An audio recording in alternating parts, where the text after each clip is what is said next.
Dragii mei, bine v-am regăsit! Vă mai aduceți aminte cât de bune erau macaroanele cu brânză făcute la cuptor pe care le primeam la masă în copilărie? Ce-ar fi să le facem din nou, chiar astăzi? Dacă sunteți pentru prima dată pe canalul meu, vă doresc bun venit, eu sunt Iuliana. Sper să vă placă rețetele pe care le găsiți aici, să vă abonați la canal, să apăsați și clopoțelul pentru notificări, pentru ca YouTube să vă anunțe ori de câte ori am o rețetă nouă. Public rețete noi de 2 ori pe săptămână, în fiecare marți și joi. Unii dintre voi poate cunosc desertul acesta ca pe budincă de paste sau de, paste cu brânză la cuptor. Oricum s-ar numi, e delicios. Avem chiar acum pe ecran lista ingredientelor pentru 6 sau 8 porții, depinde cât de pofticioși sunteți. Ingredientele, așa cum știți, sunt foarte simple. Dar să le luăm puțin pe rând. Avem nevoie de 250 de grame de paste. Eu am avut nostalgii cu macaroanele copilăriei, așa că am ținut neapărat să fac rețeta aceasta cu macaroane. Nu am găsit macaroanele pe care le visam eu, acelea groase cum erau în copilăria mea. Sunt mult mai subțiri, aproape că seamănă cu spaghetele, dar, mi-am făcut pofta, am făcut macaroane. Orice alt fel de paste este la fel de bun. Folosiți ce aveți în casă. Ne mai trebuie 400 de grame de brânză. Din nou, eu am nostalgii cu desertul acesta făcut cu telemea, doar cu telemea. Dar, dacă la voi în familie știți că se făcea cu brânză de vaci, cu caș, cu urdă sau cu amestec de brânzeturi, este foarte bine și așa. Și la fel, dacă cumva aveți 400 de grame de orice fel de brânzeturi în frigider, amestecați-le și folosiți-le pentru că merg de minune. Ne mai trebuie 5 ouă mari, 120 de grame de zahăr sau după gust, pentru că dacă cumva telemeaua voastră este mai sărată, e posibil să doriți să compensați gustul cu ceva mai mult zahăr. Deci nu e greșit, gustați și puteți să puneți mai mult. De preferat să folosim arome naturale, coajă rasă de lămâie, de la lămâi bio și zahăr vanilat bourbon. Mai trebuie 150 de ml de lapte care se poate înlocui cu iaurt sau cu smântână, 70 de grame de stafide hidratate în apă cu puțin rom. Sunt opționale, dar firește că desertul ăsta este mult mai bun cu stafide decât fără ele. Așadar, eu vă sfătuiesc să nu le omiteți. Și ne mai trebuie cam 70 de grame de unt pentru unt stava și pus câteva cubulețe deasupra. Așa cum v-am obișnuit, vă arăt și alte variante ale rețetei.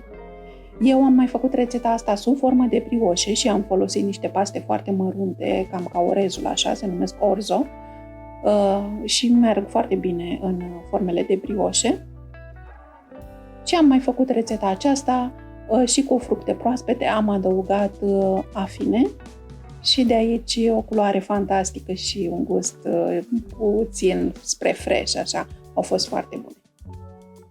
Dar să vedem modul de preparare pentru rețeta de astăzi. Eu am avut o telemea de la Viofani, este un producător din județul Botoșani, dacă cumva locuiți în zona aceea, probabil că deja îi știți, dacă nu, folosiți orice brânză. Brânza mea a fost foarte grasă și foarte untoasă, are o culoare aproape ca de unt sau ca de cașcaval. Uitați ce culoare grozavă are și a fost foarte puțin sărată.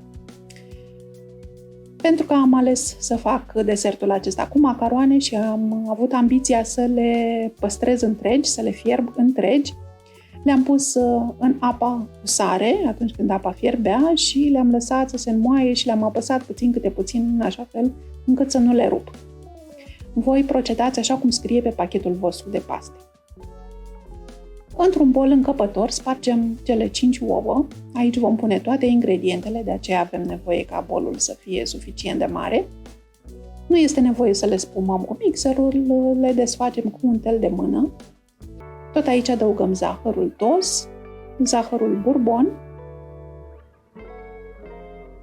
de altfel toate ingredientele. Puțină sare, dacă folosiți ca mine o telemea care nu e prea sărată, atunci trebuie să adăugați puțină sare sau dacă folosiți burdă sau brânză de vaci, care nu sunt brânzeturi foarte sărate, trebuie neapărat să punem puțină sare în compoziție. Tot aici am pus și coaja de lămâie, laptele. Am omogenizat amestecul și punem toată brânza. Eu am dat brânza pe răzătoarea mare pentru că, fiind așa untoasă, mi-am imaginat că se va topi în cuptor, efectiv ca cum se topește cașcavalul. Depinde de brânza voastră, puteți să o dați și pe răzătoarea cu găuri mici, la fel de bine. Stafidele, v-am spus că fără ele nu e chiar același lucru, după părerea mea, după gusturile mele. Și aici vom pune și pastele. După ce le-am fiert și le-am scurs, dar nu le clădiți cu apă rece, așa cum făceau mamele noastre, nu este nevoie. Punem pastele imediat după ce le-am scurs, deci cât sunt încă calde. Da, avem foarte mult lichid, dar tot lichidul ăsta va fi absorbit de paste în cuptor, deci pastele se vor umfla cu amestecul acela de ouă și lapte delicios. Am uns foarte bine cu unt o formă care merge la cuptor și am lăsat pe fundul ei câteva cubulețe de unt.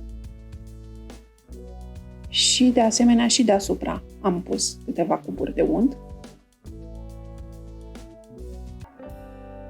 Acestea se vor topi și vor lăsa un gust delicios și vor ajuta crusta să se rumenească frumos. Forma noastră merge la cuptor la 180 de grade pentru 35-45 de minute, depinde de cuptorul fiecăruia, până când pudinca este atât de frumos rumenită.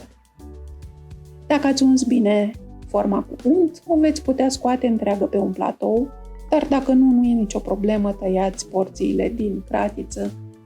Chiar nu e nicio problemă, eu am vrut mai mult să vă arăt cât de frumos s-a rumenit pe margini și exact aceea este partea pe care în familia noastră ne luptăm cu toții. Aia ne place tuturor, exact partea în care s-a rumenit. Este un desert minunat pentru cină, este foarte bun și a doua zi după ce s-a răcit și s-a mai închegat puțin. Este pe placul tuturor copiilor. Abia aștept să-mi spuneți dacă l-ați făcut și cum a ieșit. Și ca să vă dau motive să rămâneți pe canal, iată care sunt rețetele următoare. Avem prăjitura tăvălita în 3 variante și eclere minunate cu vanilie și frișcă. Așadar, abonați-vă la canal, apăsați clopoțelul și ne vedem data viitoare la o nouă rețetă. La revedere!